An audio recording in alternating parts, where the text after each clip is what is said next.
1 Crônicas, capítulo 5, versículo 2. Porque Judá foi poderoso entre seus irmãos e dele provém o príncipe. Glória a Deus. Nós continuamos ministrando sobre a série que iniciamos no primeiro domingo de janeiro deste ano 2020. As promessas de Deus são geracionais.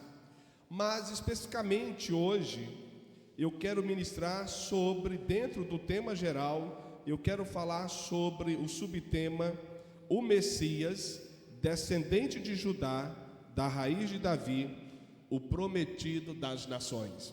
Então, dentro do tema geral, as promessas de Deus são geracionais. Eu quero falar sobre esse subtema, o Messias, descendente de Judá, da raiz de Davi, o prometido das nações. Então, nesta manhã, nós queremos associar diretamente, biblicamente, correlacionar Jesus Cristo, o Messias, o Hamashia, o ungido, o enviado de Deus, o prometido às nações. Eu quero associá-lo diretamente com Judá, um dos 12 patriarcas, o quarto filho de Jacó, porque as Escrituras dizem que de Judá, filho de Jacó, ele se torna o pai da tribo de Judá, que quando Josué adentra a terra prometida com todo Israel, que durante 40 anos peregrinou entre o Sinai e Canaã, a Bíblia diz que a região sul de Israel, a antiga terra de Canaã, ela foi possuída, foi dada como possessão à tribo de Judá. E aí é no reino do sul, é na região sul de Israel que está Jerusalém, a capital do povo judeu. E é na região sul, Judá, o reino do sul, que quando o reino de Israel foi dividido a partir de Roboão, filho de Salomão, a tribo de Judá ficou circunscrita a essa região, capital Jerusalém, e todos os descendentes de Davi, do rei Davi, governaram em Jerusalém, governaram na região sul, não é? Que é justamente a possessão que ficou para Judá. E as Escrituras dizem então que Davi também descende da tribo de Judá, assim como Deus prometeu que firmaria o seu reino para sempre, e sempre haveria um cetro nos descendentes, o governo de um dos seus descendentes. Jesus Cristo também é chamado o descendente da raiz de Davi. E aí, em Jesus Cristo, nós teremos então o cumprimento da promessa daquela profecia de Jacó, de que dos descendentes de Judá sempre haveria um que teria o cetro, a autoridade, o cajado, o governo. E Jesus Cristo é esse que vai encarnar o governo, não é, eterno, sempre eterno, aquele governo sobre Israel, mas também sobre as nações. Então hoje eu vou falar basicamente isso. E aí no próximo domingo a gente vai encerrar essa série, e a partir de março a gente começa a série Chamados para Estar com Ele. E já desde agora eu quero te convidar a não perder nenhum domingo no mês de março, até a Páscoa em abril. Eu não sei quando será a Páscoa em abril, depois se alguém puder verifica para mim. Mas até o domingo de Páscoa, o domingo anterior, nós estaremos falando sobre a temática Chamados para Estar com Ele. Todos estão entendendo? Glória a Deus. Não é? Então, certamente eu ainda ministrarei até o primeiro domingo de abril sobre esse tema, Chamados para Estar com Ele. Eu estou com muitas expectativas, porque eu creio que vai ser muito impactante também essa segunda série. Então eu quero introduzir este assunto lendo Gênesis 49, 10, numa tradução que vai ficar mais perceptível, mais clara para você a respeito dessa governança eterna desse descendente de Judá que passa pela raiz de Davi e que é, obviamente, o nosso Jesus Cristo. Então, Gênesis 49:10 diz: o cetro não se arredará de Judá, ou seja, o governo, a liderança, nem o bastão de autoridade dentre seus pés, até que venha aquele a quem pertence, e a ele obedecerão os povos. Então essa é a melhor tradução de Gênesis 49, versículo 10, ou seja, o cetro não se arredará de Judá, ou seja, o governo, a liderança, nem o bastão, o cajado, que simboliza autoridade, liderança, governo, dentre seus pés, até que venha aquele a quem pertence por direito, e a ele obedecerão os povos. A profecia de Jacó sobre seu filho Judá terá seu cumprimento cabal, completo, no seu maior descendente. Quem é o seu maior descendente? O Messias, também conhecido na sua encarnação como Jesus de Nazaré, ou também chamado de o Nazareno. Então, queridos, perceba que nós começamos falando sobre Abrão, que teve seu nome mudado para Abraão, de pai exaltado para pai de multidões. Nós falamos sobre Isaque, o filho da promessa, que finalmente, depois de 25 anos que Abraão esperou o cumprimento daquela promessa de que seria pai do filho da promessa, que a partir daquele a sua descendência seria incontável, como as estrelas do céu, como a areia junto ao mar. Nós vimos Jacó, que é o segundo filho de Isaque, irmão de Esaú. Nós vimos que Jacó comprou o direito de primogenitura de Esaú. Esaú desprezou o direito de primogenitura, trocando-a por um prato de lentilha. Nós vimos que Jacó, ele se tornou pai de 12 filhos, que vieram a se tornar os 12 patriarcas, os pais das tribos de Israel. Nós vimos que as 12 tribos se multiplicaram, cresceram, se tornaram enormemente grande, próspero lá no Egito, e depois foram feitos escravos. Durante 430 anos lá eles viveram, mas por fim Deus levantou um libertador chamado Moisés, que os tira do Egito, e por 40 longos anos no deserto, entre o Sinai e Canaã, conduz esse povo. E agora, sob a liderança de Josué, que substitui Moisés, que morrera, do Monte Nebo, ele pôde avistar a terra prometida. Eu estive lá no Monte Nebo. De lá dá para a gente ver ao longe, no horizonte distante, a terra de Israel, que antigamente era a terra de Canaã, habitado pelas nações que a Bíblia diz que Deus os tinha rejeitado devido às suas muitas iniquidades. Então Josué vai substituir Moisés e será quem vai conduzir o povo finalmente a entrar na terra prometida.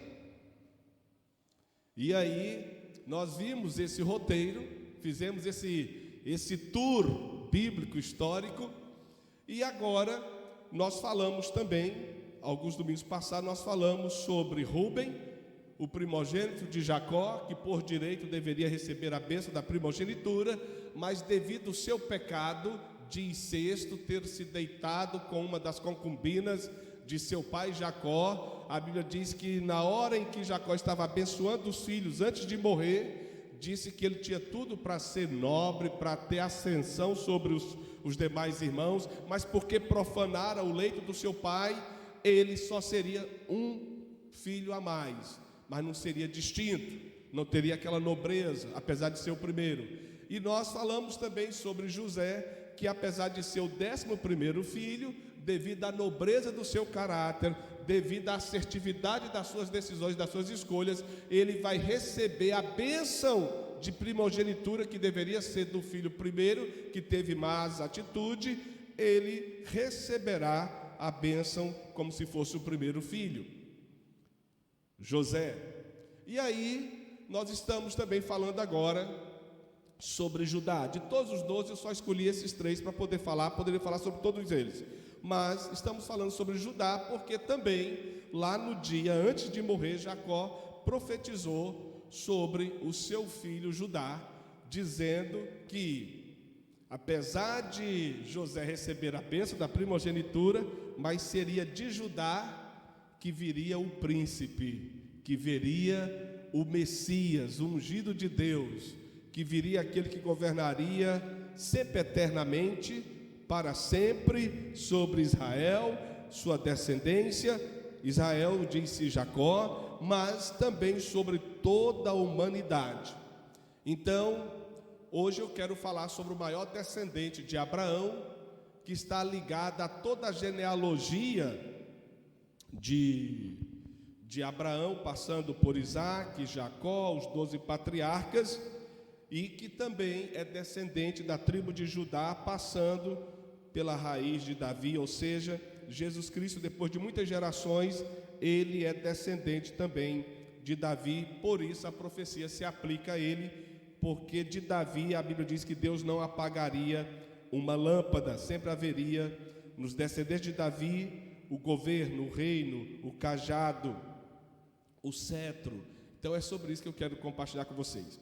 Então a primeira consideração que eu quero fazer nesta manhã, se você quiser anote, está assim: Deus confirma a Davi que seu reino seria para sempre através do profeta Natã.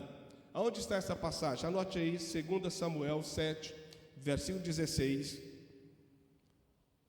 Lá o texto está dito assim: porém a tua casa e o teu reino serão firmados para sempre diante de Deus, teu trono será estabelecido para sempre.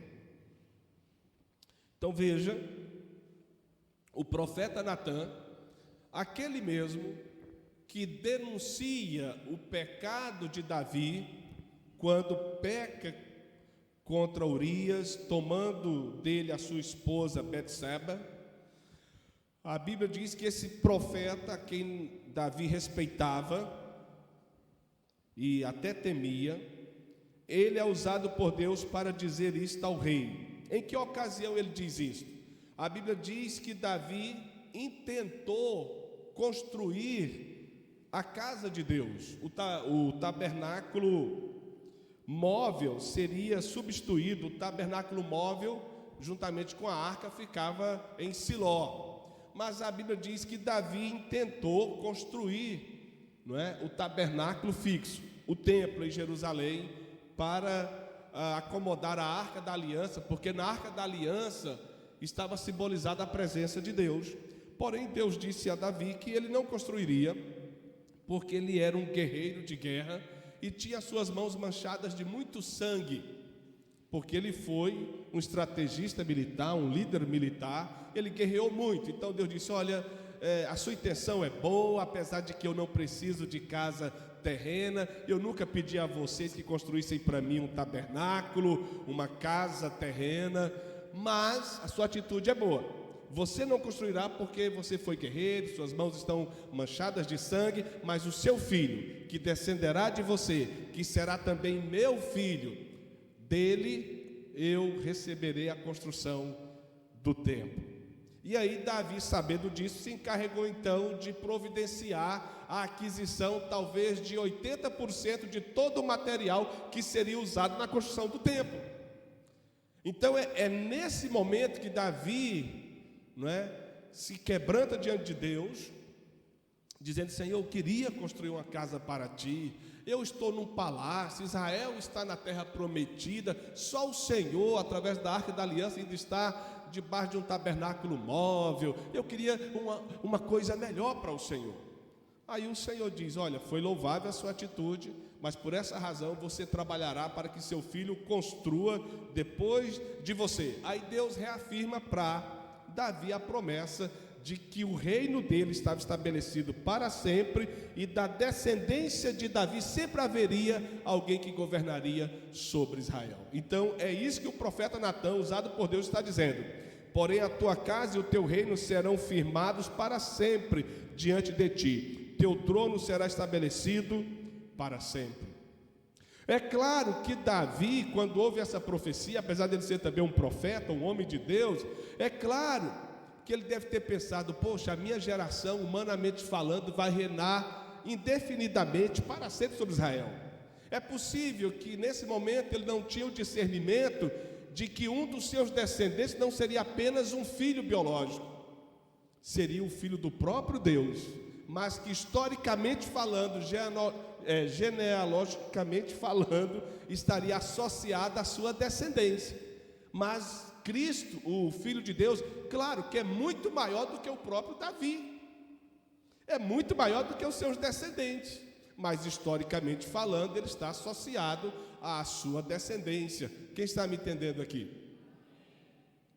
Por isso que Jesus será chamado também de raiz de Jessé, raiz de Davi, o descendente de Davi. Quando você lê a genealogia lá de Mateus capítulo 1, lá de Lucas capítulo 4, se não me falha a memória, você vê que a ascendência sobre Jesus consta o nome de Davi, consta Judá, até chegar em Abraão. Por quê? Porque Jesus está nessa raiz genealógica.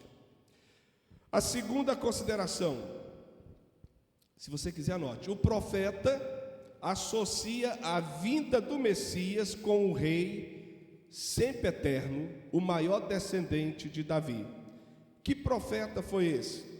O profeta Malaquias, Miqueias, melhor dizendo. Se você quiser anote o texto, Miqueias capítulo 5, versículo 2. O profeta Miqueias vai declarar profeticamente, associando a vinda do Messias, o ungido de Deus, vai associá-lo a um reino eterno. Apesar desse Messias se tornar temporal, existencial, historicamente verificável, mas as raízes dele, a origem dele é atemporal, transhistórica, sempre eterna. Olha que coisa linda. Nesse momento o profeta está há muitos séculos antes da encarnação, antes da vida de Cristo, mas pelo Espírito ele está vendo que Jesus Cristo, esse que será um rei eterno, ele tem uma origem também eterna. Ele é antes de Abraão, ele é antes de Noé, ele é antes da existência do cosmos, ele é antes da existência e da criação de todas as coisas. Quem está me entendendo? Isso é muito lindo. Por isso que Jesus também, lá no livro de Gênesis, é comparado ao sacerdote Melquisedeque, ao sumo sacerdote Melquisedeque, rei de Salém, que também, segundo o texto lá, ele não tem origem de dias, de anos. Então, Melquisedeque é uma figura de Cristo, desse Messias, um sumo sacerdote desde sempre, que historicamente foi verificável, mas ele não tem origem comum, ele é desde sempre. Então assim foi Jesus. O que o profeta Miqueias vai falar a respeito de Jesus? Olha aí, dá o endereço até da onde ele viria, aonde ele nasceria. Olha que precisão profética. E tu, Belém, Efrata, pequena demais para figurar como grupo de milhares de Judá. Você é pequena, você é insignificante, você nem aparece no mapa dos termos das possessões de Judá. Porém de ti me sairá o que há de reinar em Israel, e cujas origens são desde os tempos remotos, antigos, desde os dias da eternidade. Louvado seja o Senhor. Amém, queridos? O nosso Messias, o nosso ungido, o nosso Ramachi, o nosso prometido, o nosso Redentor, o nosso Cristo, ele se historificou, ele se tornou Deus encarnado, ele se fez sangue e carne, ele nos revelou o rosto de Deus, ele encarnou a graça, a sabedoria, ele encarnou a santidade na sua inteireza, ele encarnou o discernimento, o temor do Senhor.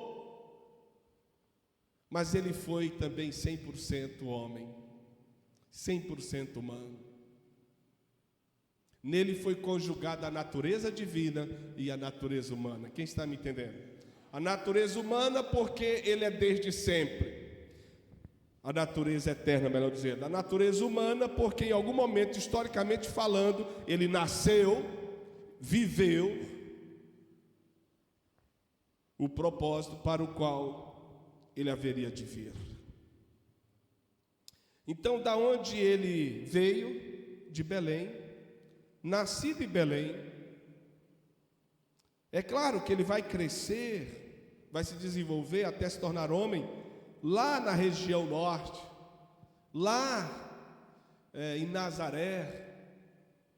Por lá ele vai começar o seu ministério, mas ele é nascido em Belém e as profecias falavam sobre isso e assim se cumpriu. A terceira consideração: o anjo Gabriel, ao anunciar as boas novas do nascimento de Jesus a Maria, lhe assegura que ele aí é o descendente de Judá, descendente também de Davi. Ele inaugurará a dimensão eterna do reino de Davi. Até o último rei sobre Judá, sobre Israel, em Jerusalém, o último rei antes do cativeiro babilônico foi um dos descendentes de Josias, que segundo a Bíblia, Josias começou a reinar com 8 anos de idade, e a Bíblia diz que por 31 anos ele reinou em Jerusalém sobre Judá, e ele andou nos caminhos de Davi, ele agradou a Deus, ele fez aquilo que mais se pareceu dentre todos os seus predecessores, o que mais se pareceu com o zelo de Davi, com o temor de Davi a Deus, foi Josias. Mas entre os filhos, os netos de Josias, haverá o último rei terreno. E aí, passado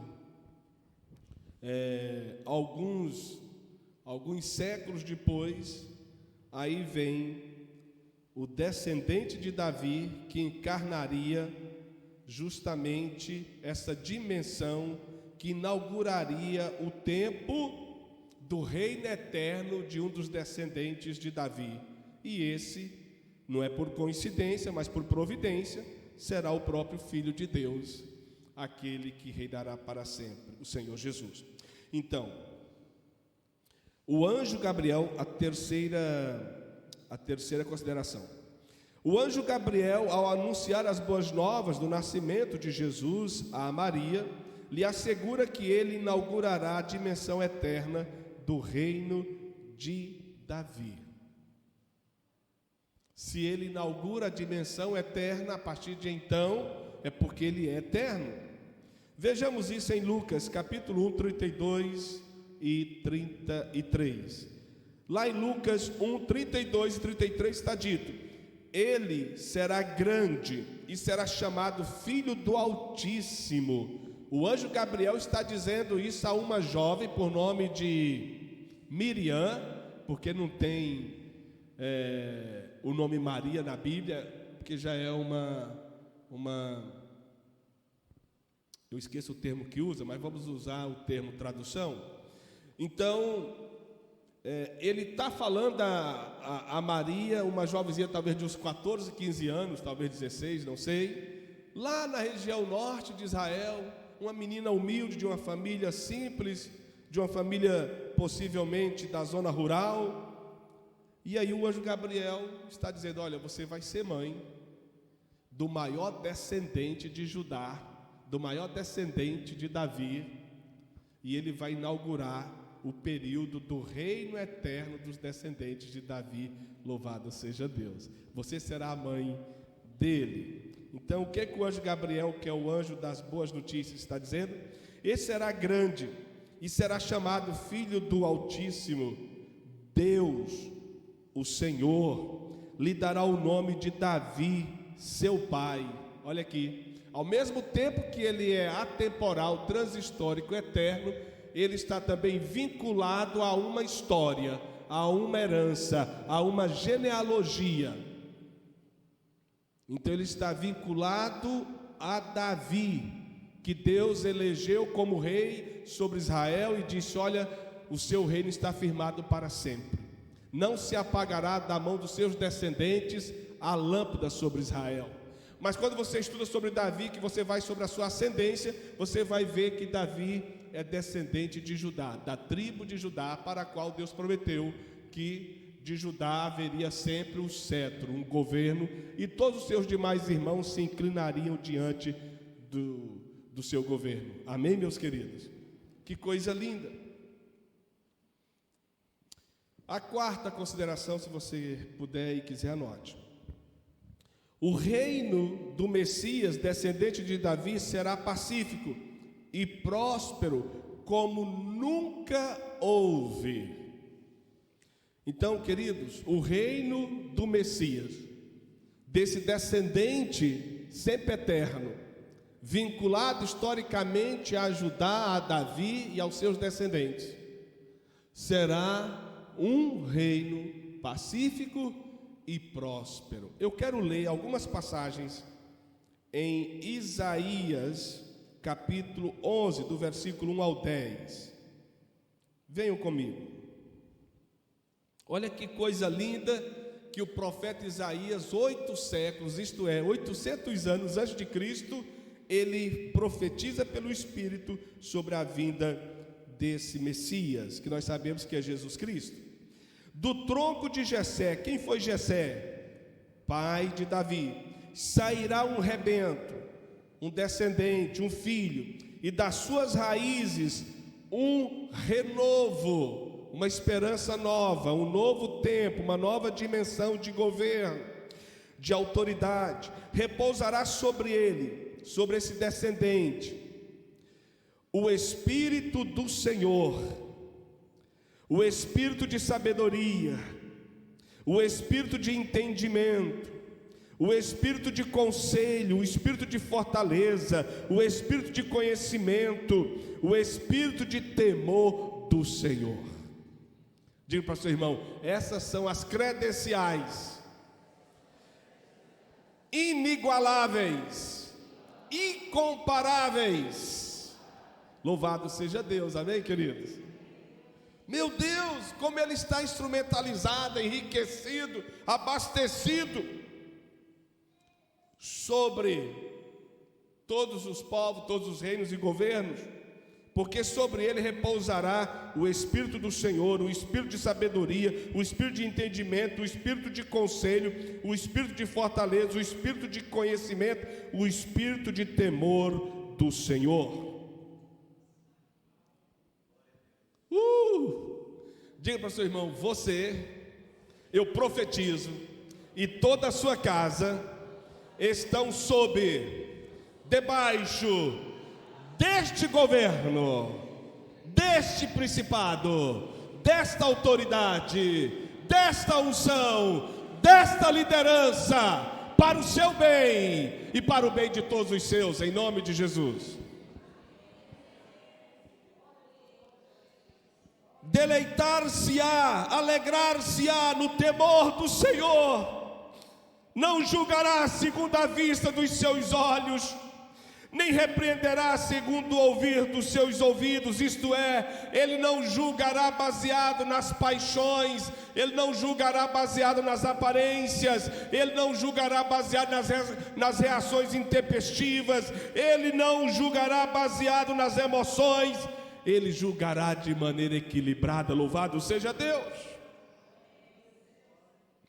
Aleluia. Mas julgará com justiça os pobres e decidirá com equidade com retidão, com equilíbrio a favor dos mansos da terra. Ferirá a terra com a vara de sua boca, isto é, com a palavra que sai da sua boca com autoridade, e com o sopro dos seus lábios matará o ímpio, matará o perverso. Amém, queridos?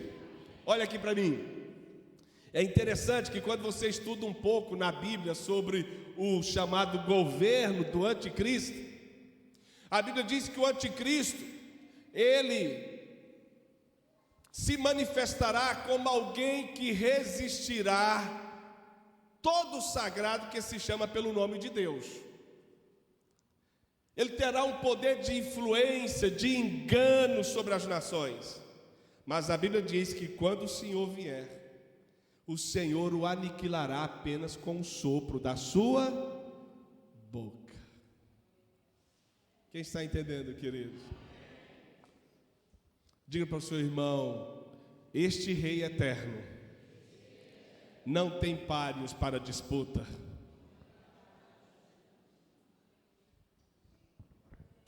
Não há inimigos à altura para lutar contra ele. Amém, queridos? Só com o sopro dos seus lábios ele aniquilará o ímpio, o anticristo, os poderosos.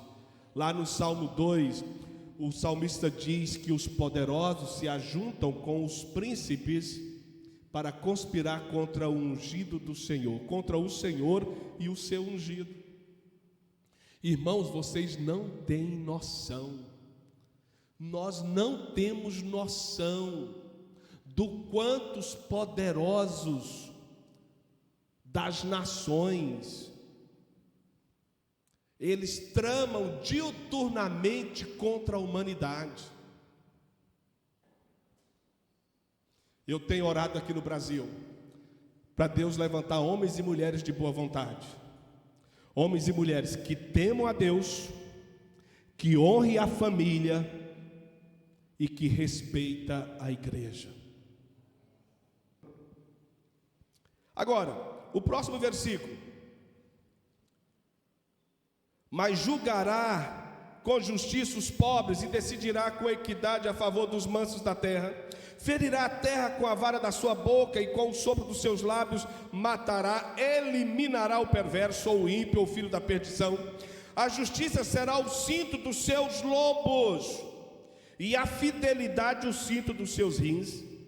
O lobo habitará, olha que coisa linda, irmãos, no governo eterno de Jesus Cristo haverá uma reconciliação entre os seres humanos e os animais, e entre os animais, não é? De espécies diferentes entre si. Vamos ver o que vai dizer aí. Olha que coisa linda. O lobo habitará com o cordeiro. Como é possível? No governo do descendente de Davi, o Messias, isso será possível. E o leopardo se deitará junto ao cabrito. O bezerro, o leão novo e o animal cevado andarão juntos. E um pequenino, uma criança, os guiará. A criança de peito brincará sobre a toca da áspide, da cobra venenosa. E o já desmamado meterá a mão na cova do basilisco. Não se fará mal nem dano algum em todo o meu santo monte, diz este governo, este rei, este Messias, porque a terra se encherá do conhecimento do Senhor, como as águas cobrem o mar. Louvado seja o Senhor! Amém, queridos? Quem está me entendendo, pelo amor de Deus? Aleluia!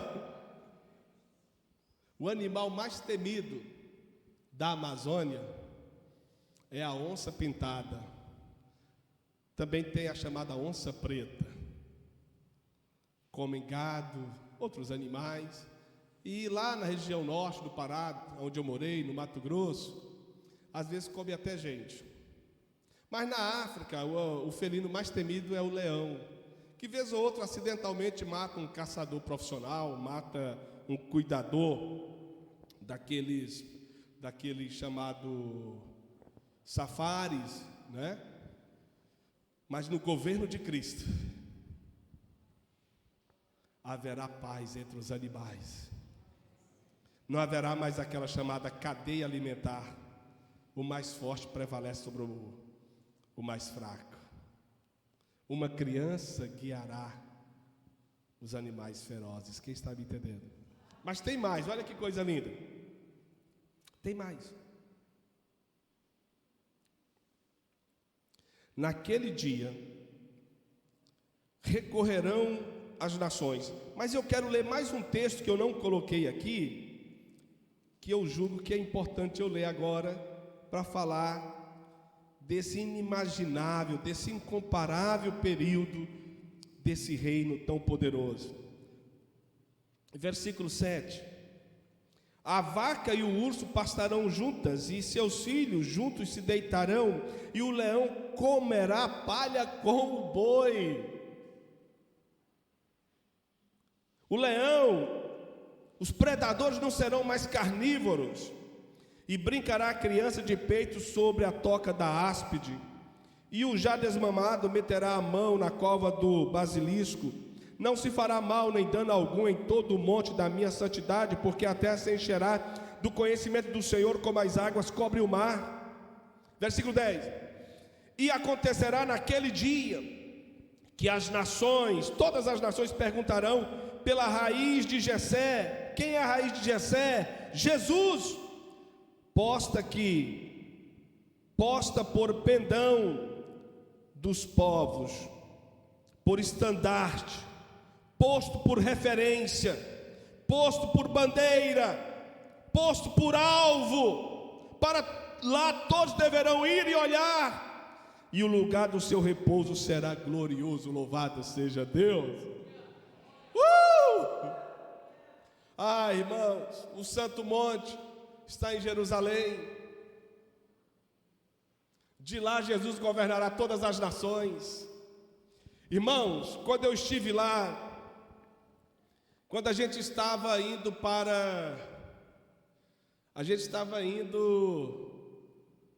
o Rio Jordão, para o batismo, irmãos, a coisa mais linda, a Bíblia diz que as nações irão a Jerusalém.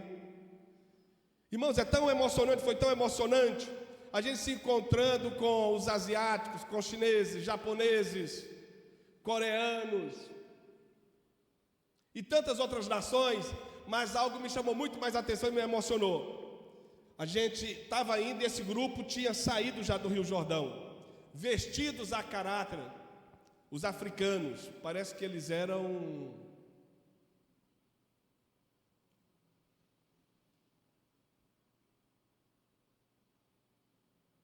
camaroneses, parece que eram camaroneses.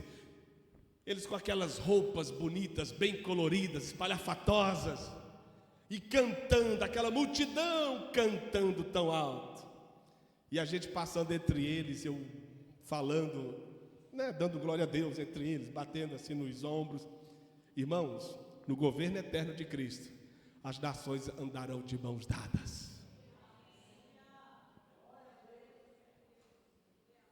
Não haverá cobeligerância, hostilidade mútua. Eu saí hoje pela manhã para cá ouvindo um youtuber, um professor por nome de Belei. Se você quiser, acompanhe ele. Belei, B-E-2-L-E-Y, professor Belei. Ele falando que os Estados Unidos já está ensaiando, treinando uma chamada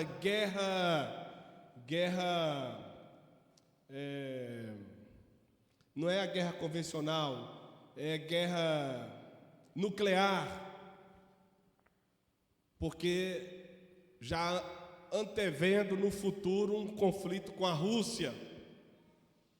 Então veja essa cobeligerância, essa hostilidade entre Estados Unidos e China, China e Estados Unidos, China e Rússia, Rússia e Estados Unidos,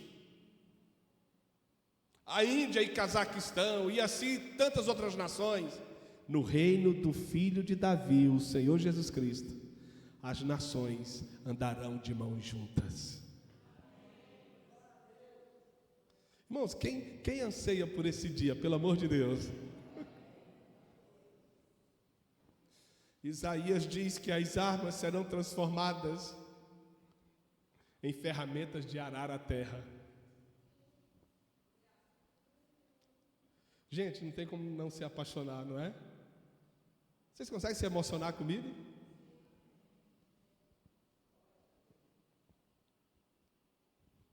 A paz não será aparente, no sentido de uma farsa,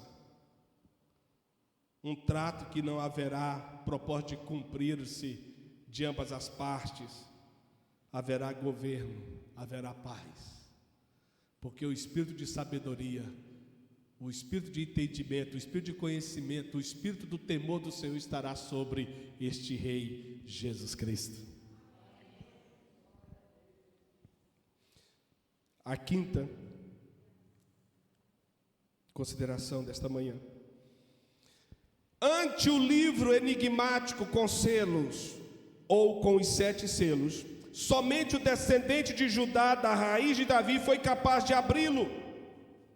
Em Apocalipse, queridos, no capítulo 5, a Bíblia diz que é apresentado um livro misterioso, que anjos, serafins, querubins, arcanjos,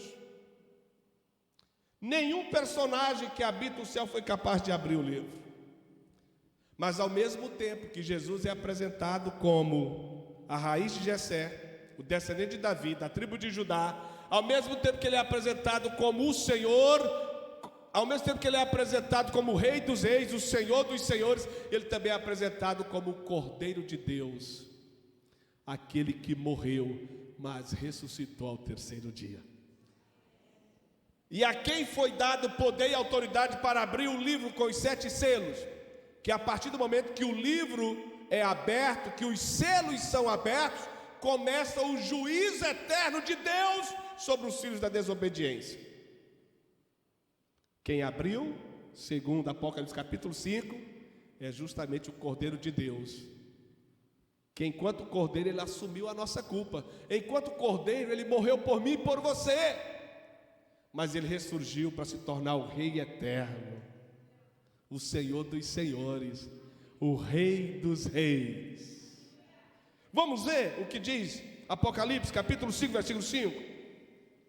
Havia como que um desespero no céu, uma ansiedade no céu, um silêncio no céu, uma expectativa no céu, porque a ninguém foi dado poder e ninguém se mobilizou para abrir, porque ninguém conseguia abrir.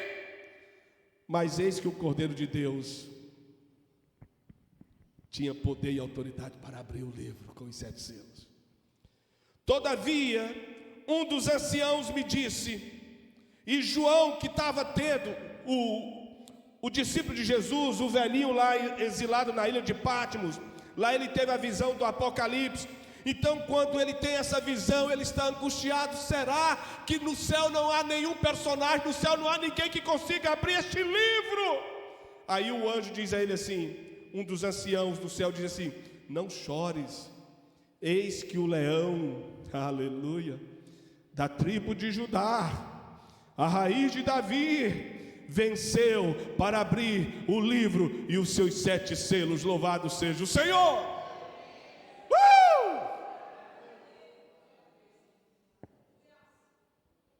Oh, glória! Bendito é o Senhor. Ele abriu o livro e os 7 selos. Louvado seja o Senhor. Vamos ver a profecia de Jacó, há 2000 anos praticamente antes da vinda do Messias, desse descendente eterno de Judá. Venha comigo, versículo 8 do capítulo 49 de Gênesis.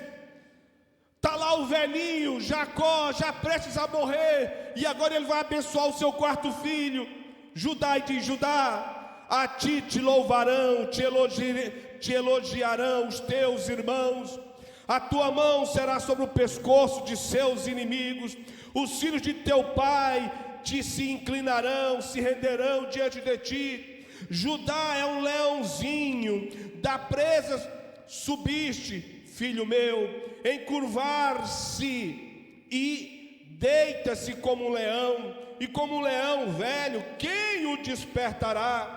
O cetro não se arredará de Judá, nem o legislador dentre seus pés, até que venha Siló, e a ele se congregarão os povos. Ele amarrará o seu jumentinho à vide, e o filho da sua jumenta à cepa mais excelente. Ele lavará a sua veste no vinho e a sua capa em sangue de uvas. Os olhos serão vermelhos de vinho e os dentes brancos de leite. Louvado seja Deus, amém, queridos? Esses últimos 2 versículos eu vou falar, talvez, possivelmente, sobre eles no próximo domingo. Mas veja a relação que há entre a bênção de Jacó sobre Judá e o que está dizendo o livro de Apocalipse, capítulo 5, versículo 5. Aqui, Jacó está dizendo que ele é como um leãozinho. Ele, como um leão adulto, quem o despertará? Quem o desafiará? Quem prevalecerá contra ele? Absolutamente ninguém. Por isso que Apocalipse 5:5 diz: todavia, um dos anciãos me disse a quem? Disse a João, o velhinho exilado na ilha de Patmos, que estava tendo a visão do trono, que estava tendo a visão das últimas coisas. E o ancião bate no ombro dele e diz: olha, não chores, não se desespere, João. Eis que o leão da tribo de Judá, a raiz de Davi, venceu para abrir o livro e os seus 7 selos. Louvado seja Deus.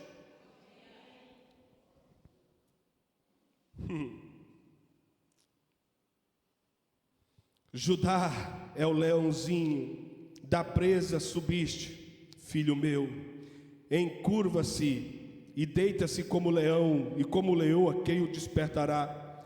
O cetro não se arredará de Judá, nem o bastão de entre seus pés, até que venha Siló, e a ele obedecerão os povos. Louvado seja Deus. Glória a Deus. O governo está sobre os seus ombros. O seu nome será maravilhoso, Conselheiro, Deus forte, Príncipe da paz, Pai da eternidade. Sexto e última consideração. Todos os povos, tribos, raças e etnias estão convidados a se aproximarem do descendente de Judá, a raiz de Davi, para usufruir da sua inaudita graça. Vejamos o que diz Apocalipse 22, 16 e 17. Eu, Jesus, ele está dizendo isso a João, lá na ilha de Patmos, exilado. Eu, Jesus, enviei o meu anjo para vos testificar estas coisas às igrejas, ou para as igrejas. Eu sou, o próprio Jesus está dizendo, eu sou a raiz e a geração de Davi, a brilhante estrela da manhã. O Espírito e a noiva dizem: vem! Aquele que ouve, diga: vem! Aquele que tem sede, venha! E quem quiser, receba de graça a água da vida. Louvado seja o Senhor.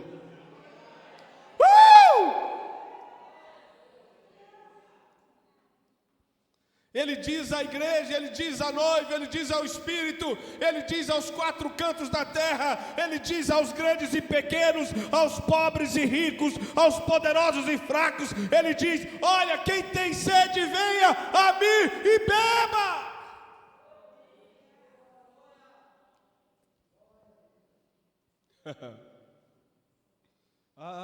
Queridos,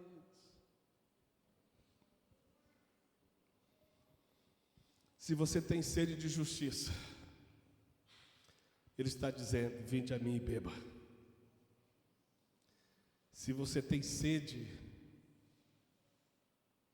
de verdade, Ele está dizendo: venha a mim e beba. Se você tem sede de pureza e santidade, Ele está dizendo para você nesta manhã: venha a mim e beba. Se você tem sede de aceitação e amor incondicional, venha a mim e beba. Se você foi desprezado, se você foi abusado, exposto à vergonha, ao desprezo, se você foi objeto de maldição de pai, de mãe, de avô, de irmão, de vizinhos, até mesmo de crentes, vinde a mim e beba.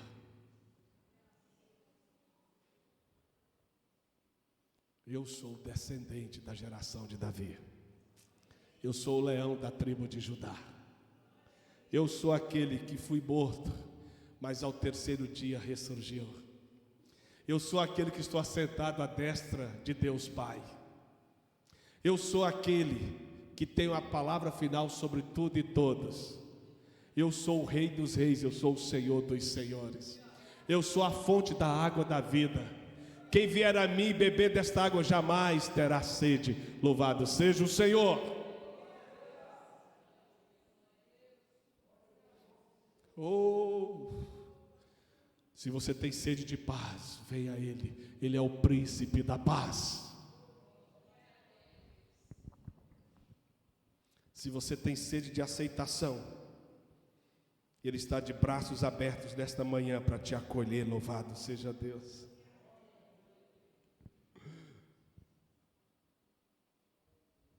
Queria convidar você a se colocar de pé.